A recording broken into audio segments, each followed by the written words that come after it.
Isipin mo ito nagising ka isang umaga sa edad na 85.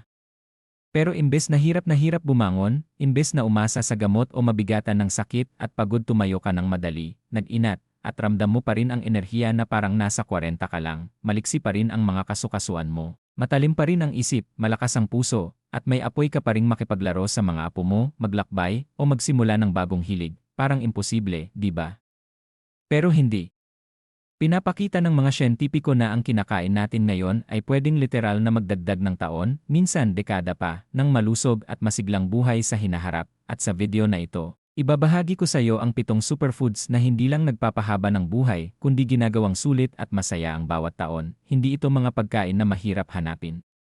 Karaniwan lang, madalas nasa palengke o grocery. Pero kapag lagi mong isinama sa pagkain, gumagana silang parang natural na gamot ng katawan. At heto ang teaser, ang huli sa listahan, karamihan iniisip na guilty pleasure lang. Pero ayon sa siyensya, pwede pala itong magpahaba ng buhay kapag tama ang pagkain.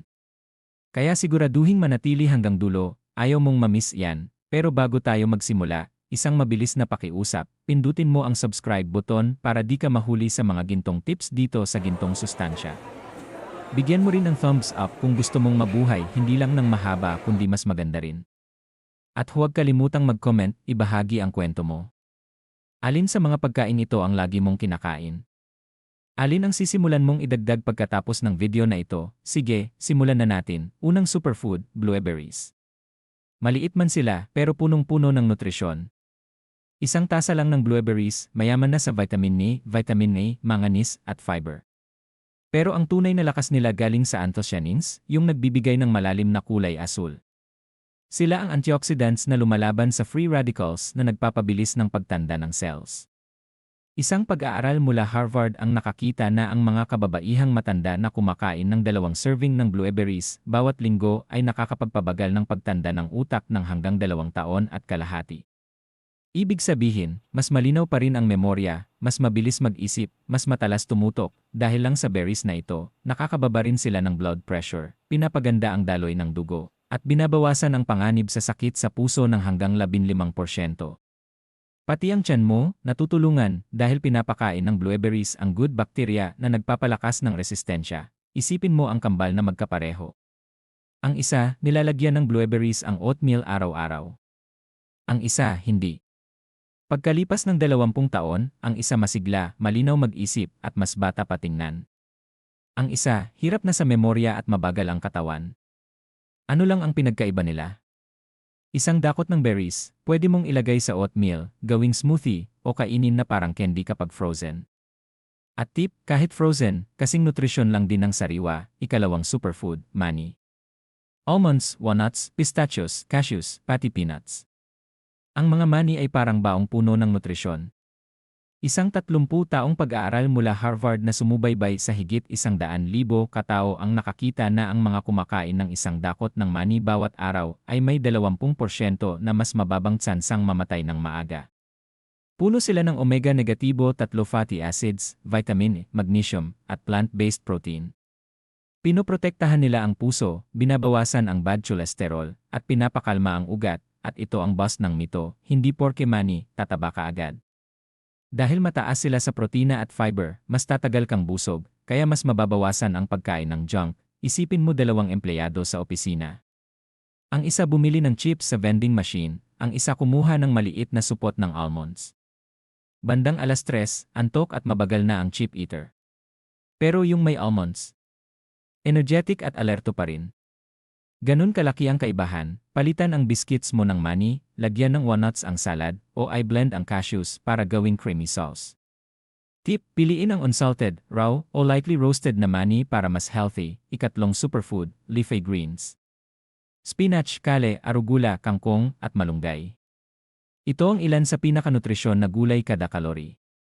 Isang tasa lang ng spinach, sobra-sobra na sa kailangan mong vitamin A sa isang araw. Ayon sa isang pag-aaral sa Chicago, ang mga taong kumakain ng leafy greens araw-araw ay may utak na parang 11 taon na mas bata. May lutein at beta-carotene rin sila na nagpoprotekta sa mata laban sa pagkabulag dahil sa edad. Ang kale naman may sulforaphane na tumutulong maglinis ng katawan at lumaban sa cancer. Dito sa Pilipinas, alam na natin yan. malunggay nilalagay sa tinola at sopas. Pampalakas, pampagaling. Ang kinilala ng lola't lolo natin noon, ngayon ay pinapatunayan na ng siyensya. Pwede mong ihalo ang spinach sa smoothies na may prutas, maggisa ng kangkong na may bawang, o gawing chips ang kale. At tip, lagyan ng kaunting olive oil o healthy fat para mas maabsorb ng katawan ang vitamins E at A. Ika-4 na superfood, olive oil. Tinatawag na liquid gold. Ito ang puso ng Mediterranean diet na kilalang nagpapatagal ng buhay. Ang mga taong gumagamit ng olive oil araw-araw ay may hanggang 19% na mas mababang risk na mamatay ng maaga. May oleocanthal din ito, isang natural anti-inflammatory, parang ibuprofen.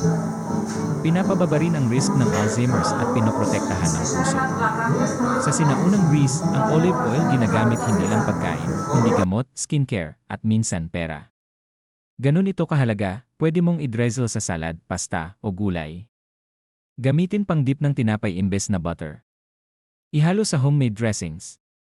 Tip, siguraduhin na extra virgin, cold-pressed olive oil ang gamit dahil yun ang puno ng nutrisyon. 5 superfood, green tea. Puno ito ng catechins, mga antioxidants na lumalaban sa cancer cells, nagpoprotekta sa puso at nagpapabilis ng metabolism.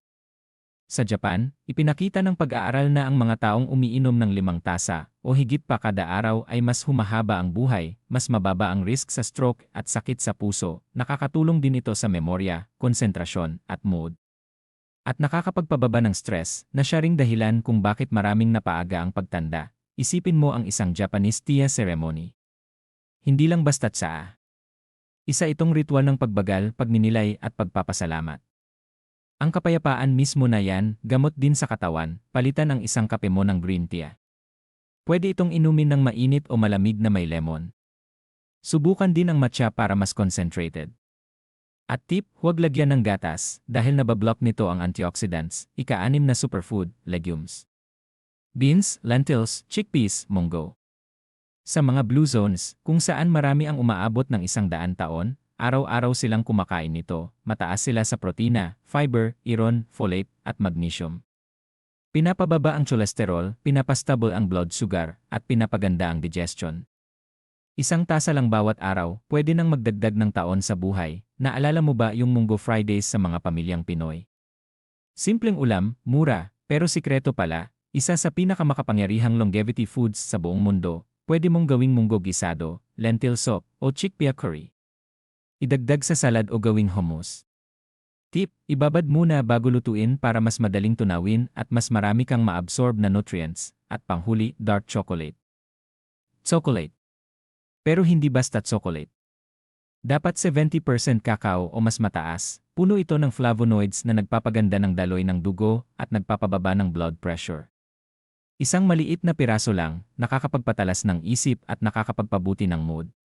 Ang mga taong kumakain ng tamang dami ng dark chocolate ay may mas mababang risk ng sakit sa puso, pero hindi lahat ng chocolate ay superfood. Ang milk chocolate at candy bars ay puno ng asukal at additives. Dark chocolate lang ang tunay na nakakapagpahaba ng buhay. Isipin mo, matapos ang araw, kakain ka ng maliit na square ng rich, dark chocolate. Hindi guilty pleasure, kundi isang maliit na bodyguard para sa puso mo. Pwede mo ring ihalo ang cacao powder sa smoothies o budburan ng shaved dark chocolate ang oatmeal mo. Tip, 1 o 2 maliit na piraso bawat araw, sapat na. Recap natin, blueberries, mani, leafy greens, olive oil, green tea, legumes, at dark chocolate. Mga simpleng pagkain, madaling hanapin, pero kapag pinagsama-sama, bumubuo ng matibay na kalasag laban sa pagtanda. Pinapalakas ang katawan, pinapatalino ang isip, at pinapahaba ang buhay. Ngayon, gusto kong marinig mula sa'yo. Alin sa mga superfoods na ito ang lagi mo nang kinakain? Alin ang sisimulan mong idagdag sa diet mo? I-comment mo sa ibaba, at baka maisama ko ang kwento mo sa susunod na video. At syempre, huwag kalimutan mag-subscribe sa Gintong Sustansya para sa mas marami pang gintong sekreto ng kalusugan. Bigyan ng thumbs up kung may natutunan ka ngayon. At i-share ang video na ito sa mga mahal mo dahil mas masarap mabuhay ng mahaba at masigla kapag magkasama. Ako si Gintong Sustansya, nagpapaalala, ang pagkain mo ngayon ang nagsusulat ng kwento ng mga taon na mabubuhay ka bukas. Manatiling malusog, manatiling ginto.